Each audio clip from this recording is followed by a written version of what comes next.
Hello and welcome back. Now that we are nearly finished with our introduction to Tableau, it is time to start creating great-looking charts and use them to build a complete dashboard. This is way more exciting than getting acquainted with Tableau's interface, isn't it?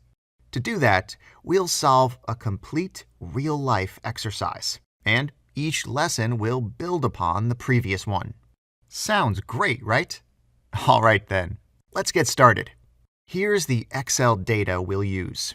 It was provided by a company that has produced several audiobooks and has been selling them at an online marketplace.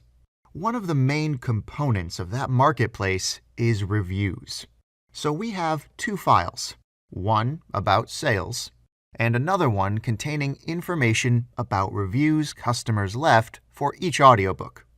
Both files contain the date when a purchase or a review occurred. It will be great if we manage to produce a table that takes advantage of both types of data we have: when a person bought an audiobook and when and with which rating a person left a review.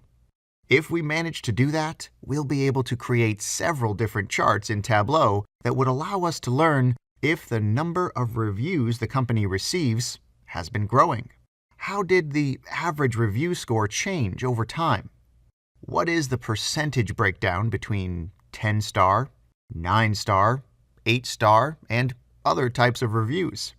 What percentage of people acquiring an audiobook leave a review?